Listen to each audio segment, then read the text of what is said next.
दोस्तों, जैसा कि क्या होता है कि मैथ बनाने में, यानी कि जब हम गणित को बनाते हैं, उसको सॉल्व करते हैं, उस टाइम बहुत छोटी छोटी सी जानकारियाँ या बहुत छोटे छोटे स्टेप हमें सॉल्व करने में किसी भी क्वेश्चन को दिक्कत करते हैं। जैसे उसी में से हमारा एक ज़ीरो है, यानी कि बहुत सारे लड़कों को ये पता नहीं होता कि ज़ीरो में हम किसी संख्या को ऐड करेंगे तो क्या प्राप्त होगा, ज़ीरो में किसी संख्या को माइनस करेंगे तो क्या प्राप्त होगा, और ज़ीरो में किसी संख्या को मल्टीप्लाई कर देंगे तो क्या प्राप्त होगा। तो आज उसी पर आधारित हमारा आज का ये वीडियो है जो आपके लिए लेकर आए हैं हिंद इंडियन चैनल से। तो आप देखिए, इसका टॉपिक का नाम दिया गया है गेम ऑफ ज़ीरो, यानी कि ज़ीरो का खेल।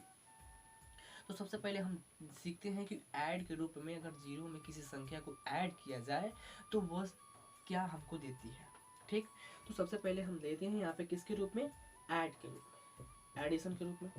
तो एडिशन के रूप में हम किसी भी संख्या में, यानी कि ज़ीरो में, एग्जाम्पल के रूप में हम लेते हैं फर्स्ट एग्जाम्पल कि ज़ीरो में किसी संख्या, मान लीजिए किसी भी संख्या, कोई भी डिजिट ले रहे हैं, जैसा कि मान लीजिए यहाँ पर हम 6 लिए, यानी ज़ीरो में 6 को ऐड करेंगे तो हमारा जो प्राप्त होने वाला संख्या है, जो हम ऐड किए हैं वही संख्या हमें क्या होगा, प्राप्त होगा। क्योंकि जीरो को किसी संख्या में जोड़ने पर उस पर कोई प्रभाव नहीं पड़ता है, और जो हमारा आंसर आता है, जो हम संख्या ऐड किए हैं वही संख्या पूर्णतः आंसर होता है।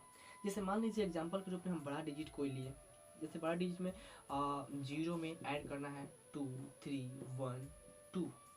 जब इसको हम ऐड करेंगे ज़ीरो में तो हमें भी इससे कोई प्रभाव नहीं पड़ेगा, बल्कि हमें जो संख्या ऐड किए हैं वही संख्या हमें प्राप्त होगा। यानी कितना प्राप्त होगा, 2312। यही हमारा आंसर निकल के आएगा। तो इससे आप ये जानिए कि किसी भी संख्या में, कोई भी संख्या हो, उसमें अगर ज़ीरो को ऐड किया जा रहा है, जोड़ा जा रहा है, तो पुनः हमें वही संख्या प्राप्त होगी। आगे दूसरे नंबर में हम देखते हैं कि किसी भी संख्या में हम सब्सट्रैक्ट करते हैं, यानी कि क्या करते हैं, माइनस करते हैं, घटाव करते हैं ज़ीरो में, तो क्या प्राप्त होता है।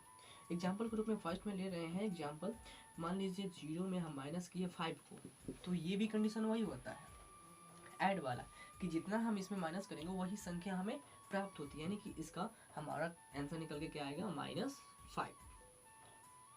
यानी कि जीरो में जितना अंक हम माइनस किए वही संख्या हमें प्राप्त होता है। मान लीजिए बड़ा डिजिट लीजिए, एक तो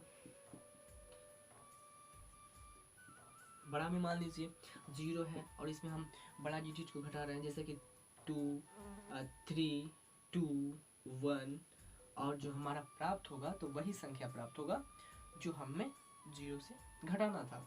तो यहाँ पे क्या प्राप्त होगा, हमें 321, यानी हमारा क्या हो गया, यही आंसर हुआ। ठीक, अब आइए ये तो जान गए कि हाँ, हम जोड़ेंगे किसी संख्या, जीरो में किसी संख्या को जोड़ेंगे तो जीरो ही प्राप्त होगा, या जीरो किसी संख्या में जीरो जोड़ेंगे तो वह संख्या ही प्राप्त होगा, और किसी संख्या में अगर जीरो माइनस करेंगे तो हमें वही संख्या प्राप्त होगा जो हम उसमें माइनस कर रहे हैं।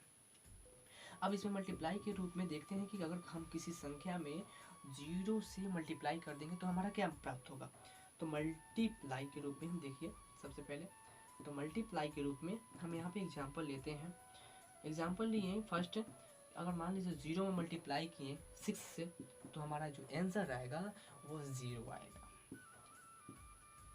इसका प्रभाव पड़ता है, अगर किसी संख्या में जीरो से मल्टीप्लाई कर दिया जाए, वो संख्या क्यों ना ही बड़ा हो, कितना ही बड़ा हो, बहुत बड़ा ही क्यों ना हो, वो हमेशा आंसर क्या देगा, जीरो आंसर देगा।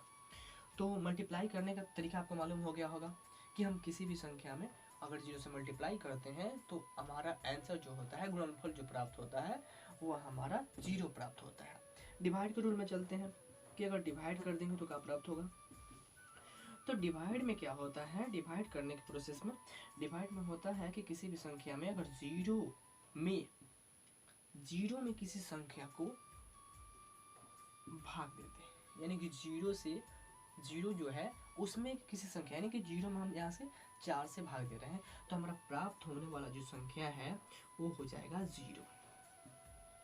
ठीक, यानी कि हम जान गए कि जीरो में किसी भी संख्या से अगर भाग दिया जाए, डिवाइड किया जाए, तो हमेशा हमें जीरो ही प्राप्त होगा, चाहे वह हर में कोई भी संख्या हो। लेकिन कंडीशन, लेकिन यदि किसी संख्या से किसी संख्या में यानी किसी संख्या में यानी जैसे यहाँ पे 0 और 4 है तो यहाँ पे 4 और 0 करते हैं तो क्या प्राप्त होगा, तो यह अनडिफाइंड हो जाता है यानी अपरिभाषित, इसका वैल्यू नहीं निकल पाता है, इसलिए इसे अपरिभाषित माना जाता है। यानी कि 0 से किसी भी संख्या में भाग नहीं लग सकता है, यह प्रोसेस है। तो ये हमारा गेम था जो 0 का, जो आपको समझ में आया होगा। तो आपके आगे मैथ के किसी भी सॉल्यूशन में दिक्कत नहीं होगा, आप इसका रिवीजन करते रहिए।